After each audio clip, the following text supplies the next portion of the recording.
여러분 안녕하십니까? 백만개미 한승우입니다. 2월 23일 수요일 시장 정리하겠습니다. 드디어 이제 미국이 연휴를 끝내고 이번 주 첫 거래일을 끝낸 그 미국 시장은 하락 혼조 이렇게 마감을 했다 이렇게 볼 수 있습니다.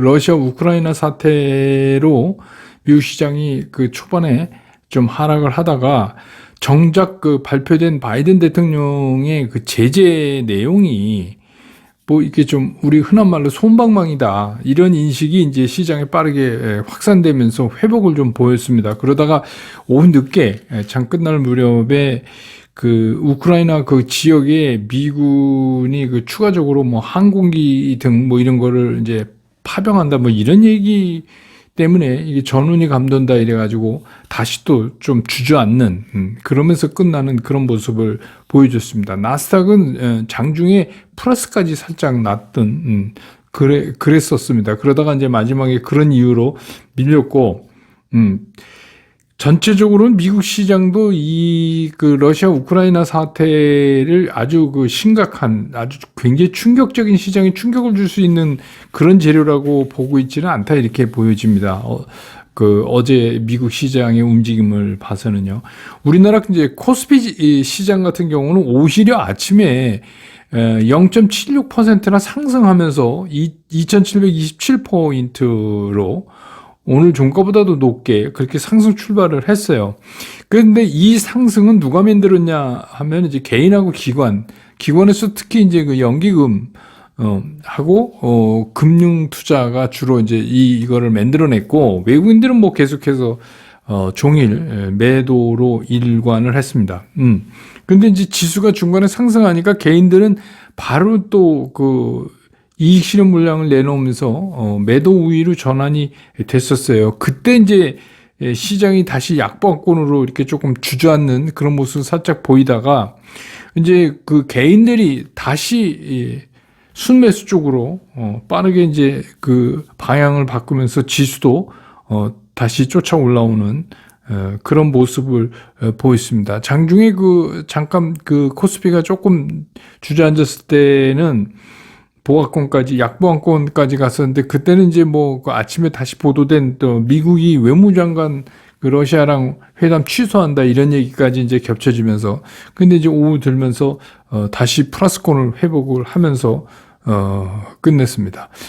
오늘 코스피 시장에서 외국인은 2652억을 순매도했고 기관은 1778억을 순매수했고 개인들은 747억을 순매수했습니다. 그래서 오늘 코스피 지수는 2719.53포인트 어제보다 0.47% 오르면서 끝냈습니다. 그 다음에 이제 코스닥 시장 같은 경우도 출발은 0.6%가 상승해서 출발을 했고 장중에 상승폭이 좀 좁혀드는 모습은 있지만 마이너스권은 나타내지 않았습니다. 그래서 오늘 이제 강력하게 개인들의 매수가 좀 이어지면서 지수 상승이 지속적으로 유지될 수 있었다. 이렇게 보여집니다. 근데 이제 장이 끝날 무렵에 외국인하고 기관들은 매도폭을 조금 축소하는 대신에 개인들은 이익 실현 물량을 좀 내놓는 그런 모습을 보였습니다. 오늘 코스닥 시장에서 외국인들은 213억을 순매도했고 기관들도 298억을 순매도를 했습니다. 개인들만 483억을 순매수하는 그런 모습을 보였습니다. 오늘 그래서 코스닥 시장은 877.33포인트 어제보다 1.06%가 상승한 채로 시장을 마감을 했습니다. 오늘 시장의 특징은 지수 영향력이 비교적 큰 이제 여러분 말씀드렸지만 LG 에너지 솔루션은 지수에는 편입이 됩니다. 근데 코스피 200에 편입이 안 되죠. 그러니까 파생을 움직이는 코스피 200 지수에는 편입이 안 됩니다. 그러니까 에너지 솔루션 빼고는 카카오, SDI 두 개 말고는 상승한 게 없어요. 그게 오늘 외국인들이 이제 프로그램 매도를 내놨는데 그런 것 치고는 그래도 지수 방어를 상당히 잘했다. 그런 생각이 듭니다. 그리고 이제 사료주, 이거는 계속해서 얘기가 나오고 있는 거잖아요. 그래서 이제 사료주가 계속해서 지금 이슈가 되는 이유는 아시겠지만 러시아 우크라이나 그 쪽에 곡물가가 상승하니까 우리도 이게 3대 곡물, 그러니까 밀, 옥수수, 콩, 대두, 이게 우리 수입량의 한 10% 정도가 그쪽에서 가져온다 그래요. 그렇게 되면 이게 이제 만약 이 사태가 장기화되면 이런 것들의 공급이 차질이 필연적이다. 뭐 이런 것 때문에 이제 사료주가 좀 움직임을. 근데 뭐 무척 강하게 그렇게 움직이는 그런 모습은 아니었습니다. 시장에서 이제 그 러시아 우크라이나 그 재료를 조금씩 지어감에 따라서 그런 것도 좀 힘이 약해질 수 있다 이런 생각이 듭니다. 오늘 이제 특이하게 움직인 것 중에 하나가 또 조선 LNG선 기자재 조선 중에서 그건 뭐냐면 해외 물동량이 이제 그 증가하면서 배 가격 선가가 상승하는 거에 따른 이제 그 수주 기대 이런데 진짜는 뭐냐면 러시아 우크라이나에 이제 전운이 감돌고 뭐 그러니까 지금 제일 문제가 러시아에서 오는 천연가스잖아요. 그러면 이제 그거를 만약에 최악의 경우 그게 이제 막히게 되면 유럽은 상당한 에너지난에 이제 봉착하게 됩니다. 그러면 이제 할 수 없이 호주나 미국에서 사와야 돼요. 그러면 어떻게 해요? LNG선으로 사와야죠. 우리나라처럼. 그러니까 참, 그건 나중에 시장 얘기할 때 좀 말씀드리고, 그래서 뭐 그 LNG선 관련된 거, 기자재, 조선, 또 거기 뭐 탱크 만드는 카본 관련 회사, 뭐 이런 것들이 오늘 좀 움직임을 적극적으로 보였습니다. 그 다음에 뭐 이거 뭐 다 예측된 거지만 풍력하고 태양광 이거 왜 그러냐면 이 러시아, 우크라이나에서부터 출발한 이 유럽의 에너지 위기가 이제 이게 쉽게 풀리지 않으면 어차피 재생에너지 쪽에 우리가 눈을 돌릴 수밖에 없지 않느냐 이제 이런 얘기가 되는 겁니다. 그러니까 여러분 아시지만 뭐 주식시장에서는 지금 무한 상상력을 발휘해야 되니까 그래서 이제 올해 유럽 전체의 그 육상 풍력 그 규모가 19.2기가라 그래요. 그게 한 천연가스로 254만 톤? 뭐 그 정도 된다. 대체할 수 있는 거다. 뭐 이럽니다. 그래서 유럽이 이렇게 되면 이 신재생 그 에너지에 대한 설비를 굉장히 빠른 속도로 늘리지 않겠느냐. 이런 전망 때문에 그쪽 관련 주식들이 오늘 좀 올랐고. 그 다음에 이제 코로나19 얘기입니다.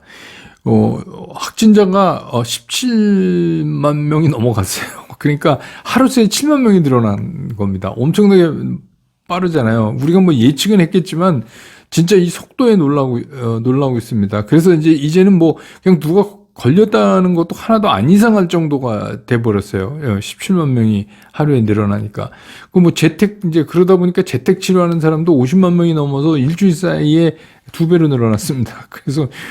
그래서 거기에 따르는 뭐 진단 키트라든지 또 원격 진료 관련 뭐 그런 것들이 이거 안 움직일 수가 없죠. 당분간 우리는 이제 그걸 겪어야 되잖아요. 그 최고도로 확산됐다가 이제 이게 그래서 뭐 당국말로는 이제 그 풍토병의 초입에 들어갔다 이렇게 이제 보도군요. 그래서 뭐 어떻게 됐건 빨리 해서 좀 끝났으면 좋겠는데 그래서 이제 코로나19 관련 그런 것들이 올랐고 이제 개별 종목으로 하이브 같은 경우는 여러분 아시지만 이제 잠실에서 다음 달에 공연이 있잖아요. 오프라인 공연이 있습니다. 그런데 이게 실적도 창사일에 연매출 1조를 넘었다. 이제 그런 거에다가 4월에 미국 라스베이거스에서 또 BTS가 공연을 확정지었어요. 4월 8일서부터 16일까지. 그러니까 이제 그것 때문에 오늘 좀 비교적 거의 3% 가까이 이렇게 오르는 모습을 보여줬고. 그 다음에 이제 오랜만에 메타버스 NFT 관련 뭐 이런 것들 오랜만에 나도 여기 있다 하는 이제 존재감을 오늘 좀 확인했죠. 근데 오늘 보시면 알지만 오늘 기관하고 개인만 샀어요. 외국인들은 팔고. 그게 뭐냐면 어떻게 보면 러시아 우크라이나 사태에서 가장 멀리 있는 종목이죠. 메타버스나 NFT가. 그래서 아니 뭐 우리가 못 오를 이유가 뭐가 있냐. 마치 이제 그런 보복 상승 같은 그런 모습을 보여줬고 2차 전지도 오늘 오랜만에 반등하는 그런 모습을 보였습니다. 이제 시장 얘기 좀 하죠. 오늘 썸네일 제목이 재밌죠? 그게 우리 개그맨이 한 얘기인데 왜 이래 이거 아마추어 같이 뭐 이런 건데 지금 딱 그런 상황입니다. 주식시장이.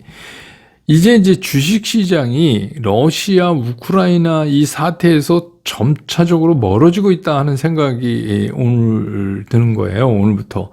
줄곧 제가 이제 말씀드려 왔지만 이 재료가 우리가 이제 갈 때까지 가본 재료잖아요. 그러니까 최악의 상황까지 우리가 가본 거예요. 그래서 이제는 전쟁은 없다. 전쟁은 아니다라는 확신이 이제 점점 시장에서 높아지는 거죠. 전쟁이라는 게 여러분 아시지만 전쟁이 항상 기습적으로 일어나는 거잖아요. 그런데 뭐 너무 가만 놔두지 않겠다 막 이러면서 너무 이게 좀 과장된 면도 좀 있어요. 이러고선 전쟁이 안 나서 이 얘기는 결국 무슨 얘기냐.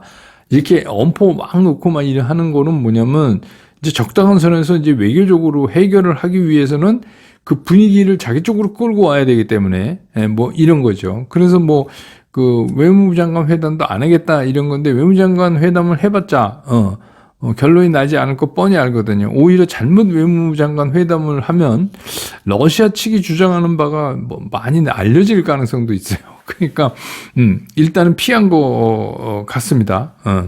그래서 이게 우리가 자꾸 이 러시아, 우크라이나 문제에 이제 몰입되기 시작하면 전체적인 시장의 흐름을 이제는 놓칠 수가 있어요. 그래서 우리가 주린이라고 얘기하지만 우리 이제 백만금인 당원분들은 저는 주린이는 없다고 생각하는데 이 개그맨이 몇 년 전에 이거 왜 이래 이거 아마추어 같이 이런 말 있잖아요. 근데 이제 이 재료를 자꾸 얘기하면 저도 이제 오늘로서 길게 얘기하는 건 끝내려고 하는데 그러면 이제 그런 얘기 듣게 됩니다. 아마추어 같이 왜 이래 프로가. 그런데 이제 여러분 아시지만 이제 무슨 3% 이런 유튜브도 있지만 저희 증권업계에서 오랫동안 이제 저희들끼리 서로 프로라고 불렀어요. 저도 이제 운영하고 그럴 때 1% 이게 뭐냐면 프로같이 하자 이거죠. 아마추어 같이 하지 말고. 그래서 이제는 이 재료는 좀 놔줘야 되는 거 아닌가. 이제는 전쟁이 아니고, 말싸움 구경하게 생겼어요. 그러니까, 이젠 그런 거다. 그리고 오히려 이게, 우리 시장을 보는 각도를 원래대로 돌아가서 연준 문제나 긴축에 관련된 거 이런 거에 더 신경 쓰는 게 이제부터 난 거 아닌가 이런 생각이 듭니다. 그래서 이게 항상 그렇지만 너무 말이 많으면 안 싸워요. 전쟁이 잘 안 납니다. 그래서 러시아가 돈바스 지역의 평양 유지군을 진짜 들여보냈는지 들여보낼 거라는 건지 이것도 좀 불분명해요. 지금 매체마다 그리고 이제 돈바스 지역의 2개 주에 대해서 독립을 승인하고 러시아가 그 평화 유지군을 필요하면 진군시키겠다 이런 거에 대해서 미국이 처음에는 그 침공이란 말을 안 썼는데 그거 갖고 또 미국의 미디어들이 좀 조롱을 해요. 그게 뭐냐, 그럼 침공이 아니냐, 이런 식으로. 그래서 이제 백악관이 드디어 침공이라고 이제 말을 쓰기 시작을 했는데, 지금 이게 상황이 이런 거예요. 그러니까 여러분, 이게 좀 불분명한 겁니다. 또 하나 이제 독일이 제가 한번 가스 파이프라인에 대해서 얘기했는데, 노르드 스트림 2, 1, 2가 있잖아요. 이게 러시아에서 독일로 직접 들어가는 파이프라인입니다. 천연가스. 근데 1은 이미 다 사용하고 있어요. 그 1으로 지금 독일이 가스를 받고 있어요. 근데 2는 완공이 됐는데 이제 사용 승인을 받고 있는데 그거를 중단한다. 헐트라는 단어를 썼어요. 이게 여러분 아시죠? 중단한다가 이게 완전히 그냥 없애버린다가 아닙니다. 이거 그냥 잠깐 멈추는 거예요. 그러니까 이게 되게 웃기는 게 지금 어차피 글로 가스 하나도 안 지나가거든요. 지금 만들어 놓고 승인 전체 받고 있는데 중단하는 게 뭔 의미가 있는지 잘 모르겠어요. 그러니까 그냥 말로 할 수 있는 건 다 이렇게 이제 하는 거죠. 독일도 한마디 해야 되고 이러니까. 그러니까 좀 이제 지금 서로 이제 하나만한 얘기 게임을 하고 있어요. 그래서 이제 유럽에서도 워낙 급하니까 이제 중동 쪽으로 천연가스 이거를 좀 알아본 모양인데 중동도 녹록지가 않답니다. 그게 왜냐하면 천연가스라는 게 이게 장기적인 공급 계약을 맺어서 하는 거잖아요. 어느 날 가서 야 우리 가스 좀 줘 이러는 게 아니잖아요. 그러다 보니까 그 중동에도 여분이 잘 없어요. 그러니까 이제 결국 뭐 호주나 미국에서 배로 실어오는 수밖에 없어요. 우리나라처럼 LNG선. 그래서 이제 오늘 조선 쪽이 좀 움직였지만, 근데 그러면 이제 가격이 많이 올라갈 거 아닙니까? 아니 그 가스관으로 오다가 그걸로 되니까 그 어떻게 생각해 보면 그냥 엎어 놓다가 안 싸우는 게 더 나은 것 같은 생각을 이제 유럽 국가들이 적당선에서 그렇게 할 수 있는 쪽으로 자꾸 갖고 있어요. 근데 이제 재미난 게 뭐냐면 우크라이나가 잘못하면 이게 그냥 순수 농업 국가가 될 가능성이 있어요. 이제 이번에 두 군데 문제가 됐던 돈바스 지역의 두 군데 주도 이게 이제 공업 도시들이 많이 있는 쪽이거든요. 그러면 이제 자꾸 우크라이나 동부 쪽에 그쪽 러시아에 연한 그쪽에서 자꾸 이거를 이제 가져가면 진짜 우크라이나는 밀만 길러야 돼요.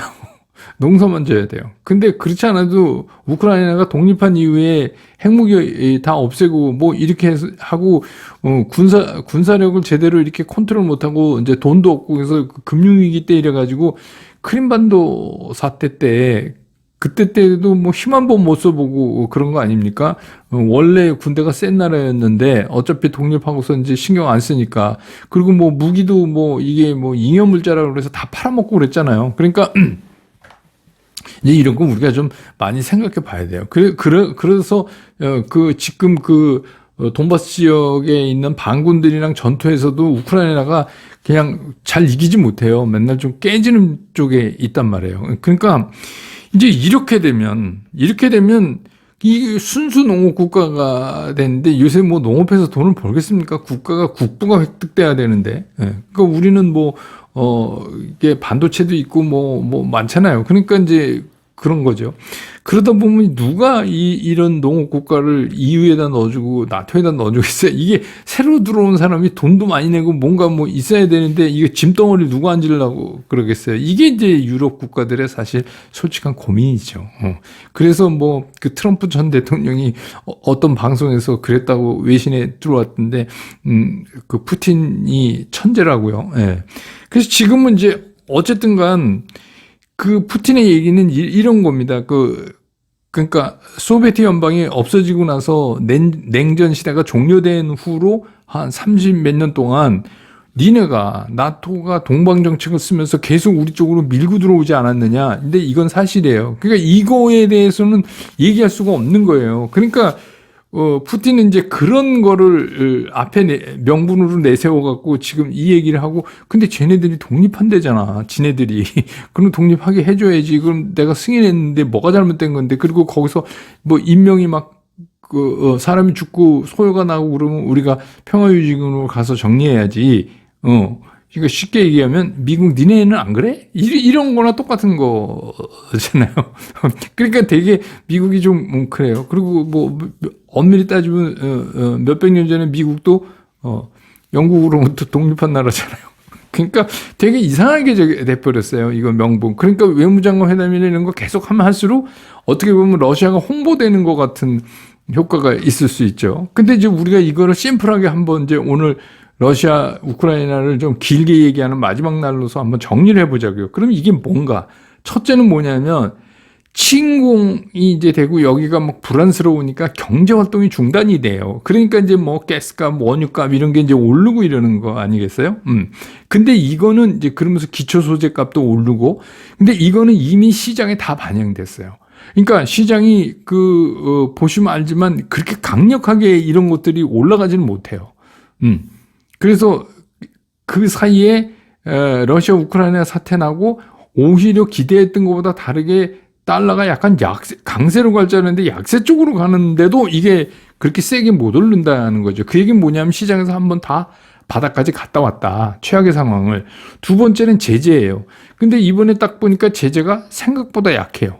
근데 가만히 생각해 보니까 뭐 추가적으로 제재를 더 한다는데 뭐 묘수가 없어요. 제재에 대한 묘수가 없다는 얘기입니다. 더 어떻게 할 제재가 그 미국이 대신 침공하기 전에는 러시아랑 진짜 싸우기 전에는 제재에 대한 효과가 지극히 제한적이다. 그리고 더 할 수 있는 명분도 없다. 예를 들어서 지금 평화유지군이 들어갔는지 안 들어갔는지 외신에서 확실하지 않지만 그냥 국경 옆에서 바라만 보고 있어도 러시아는 이미 우크라이나에 무서움을 주는 건데 그걸 가지고 니네 왜 승인했어 이러면서 제재를 가하기, 러시아를 다이렉트로 제재를 가하기는 상당히 어려움이 있고, 그렇게 되면 뭐 이제 다른 주변 국가들이 자꾸 무너지기 시작하잖아요. 그러니까 그게 이제 문제가 있고, 이제 하나 남은 건 뭐냐면 러시아의 보복이에요. 그럼 이제 러시아가 뭔가 보복을 할 거 아닙니까? 여러분들 사람도 그렇잖아요. 그래? 제재해? 그럼 난 이렇게 해서 뭘 할 거란 말이에요. 근데 아직 말이 없어요. 근데 사실은 말이 없는 게 더 문제인 거예요. 더 불안한 거예요. 그러니까 결국은 뭐예요? 기다리면 기다릴수록 아쉬운 건 유럽 쪽이다. 이게. 미국보다 유럽 쪽이에요. 유럽 쪽이 이제, 뭐, 러시아는 그런 전략을 쓰면서 이제 이거를 외교 쪽으로 이제 끌고 가서, 도네츠크, 루간스크 뭐 이쪽 그 두 개, 돈바스 지역에 이거 독립 승인 받고, 근데 어떻게 보면, 뭐, 나토는 그냥 내버려둬도 될 것 같아요. 그쯤 되면, 뭐, 우크라이나에 값어치 있는 게 별로 없어가지고, 뭐, 적극적으로 유럽 국가들이 나토에 넣어주지도 않을 것 같은 생각이 들어요. 예. 뭐, 그렇습니다. 그래서, 이제는 이거를 시장에서 소멸되는 재료로 우리가 봐야 된다. 저는 이제 그런 생각이에요. 그래서 앞으로 뭐 자질구레하게 괴롭힐 수는 있지만 크게 괴롭힘은 더 이상 없을 것 같다. 그래서 이제 점점 외신들도 단신 처리할 가능성이 있다. 뭐 포격이 몇 발 있었다. 뭐 이런 식으로 단순 처리할 가능성이 있다. 그래서 이제 시장에서 제가 뭐냐면 이거 갖고 자꾸 뭐 이것 때문에 뭐 시장이 어떻다 이렇게 이제 얘기하면 이거는 이제 좀 아마추어 같다. 왜 이래 아마추어 같이 이런 얘기 이제 들을 수도 있어요. 그러니까 프로답게 하는 거는 좋죠. 근데 이제 그러면 시장이 이제 원래 얘기대로 시장이 그럼 어떻게 될 거냐? 그건 제가 이제 이미 말씀드렸잖아요. 우리가 이제 3월 10일 동시만기일까지 가는 과정상에서 어떤 일이 벌어지는지 좀 잘 봐야 된다. 근데 이제 최근에 뭐 신용융자금이 줄어들어 최바닥이고 고객예탁금도 뭐 바닥이고 이런 얘기 나오는데 여러분 그거는 그래서 고객예탁금이나 신용융자금은 선행 지표가 아니에요. 후행적 지표예요. 그러니까 그 얘기는 뭐냐면 장이 나쁘니까 그렇게 나간 거예요. 신용 막 그 반대매매하고 그게 당연히 줄어들고 아니 장이 나쁜데 누가 계좌에다 돈 박아놓고 주식 사려고 그러겠어요. 그러니까 당연히 줄어들죠. 그래서 그걸 가지고 장이 며칠만 좋아 보세요. 이거 다시 확 늘어요. 그래서 어떻게 보면 수요를 대표하는 거지만 이거는 좀 후행적 요소로 판단하는 게 옳다 하는 게 이제 제 생각이고, 뭐 환율도 지금 좋잖아요. 우리 환율이 한없이 무너져서 막 1,200원 위로 막 이렇게 가야 되잖아요. 이게 진짜 소요라면 그렇게 했는데 의외로 안 그래요. 그리고 오히려 달러가 헤매고 있어요, 지금. 러시아 우크라이나인데 루블화 대비해서도 달러가 헤매고 있어요. 근데 이건 도대체 뭘 말하는 건지. 예, 그 얘기는 무슨 얘기냐 하면 이게 그냥 시장에서 그렇게 강력하게 뭐 못해요. 시장은 되게 정직하거든요. 근데 루블화 대비 달러화 보면은 루블화가 강해요. 그러니까 이게 되게 웃기는 일이 벌어지는 거예요. 근데 그런 일로 보면 우리 시장도 굉장히 가능성이 있어요. 가능성이. 오늘 같은 경우에 뭐 대만도 0.48이니까 우리랑 거의 비슷하게 이제 올랐죠. 그러니까 더 이상 뭐 일본은 오늘 이제 국왕 생일이라 휴장이지만 그러니까 전체적으로 아시아권 시장도 이미 이거를 다 받아 넘겼다. 이렇게 보는 게 옳다. 그러면 이제 우리가 여기서 뭘 관찰해야 되냐? 제가 말씀드렸던 대로 여기서 의외로, 이런 공백에서 의외로 이게 장이 튀어나가면, 그러면 오히려 우리가 조심해야 된다. 그러니까 3월 11일 기준점으로 해서 그 각 근처에서 우리가 줘야 된다. 그때 쫓아 들어가면 안 된다. 그때는 오히려 줘야 된다. 그리고 만기일 지난 다음에 다시 한번 봐야 된다 하는 게 제 생각이고, 그렇지 않고 이게 그냥 조정권으로 흘러가면 그냥 따라가 보자. 그래서 지금은 이제 프로답게 그냥 시장의 흐름에 몸을 맡기고 이렇게 흘러가 봐자. 지금 뭐 거의 다 포트폴리오나 이런 건 다 짜셨잖아요. 뭐 새로 짤 것도 없고 그러니까 그렇게. 예. 그리고 우리는 2월 들어서는 그렇게 크게 안 빠졌어요. 이 난리통에 크게 안 빠졌어요. 미국이 오히려 많이 빠졌어요. 그 얘기가 시사하는 것도 커요. 그러니까 그렇게 한번 생각해 보시는 게 어떤가 이런 생각이 듭니다. 저는 내일 또 시장 끝난 다음에 다시 여러분 곁으로 돌아오겠습니다. 여러분 고맙습니다.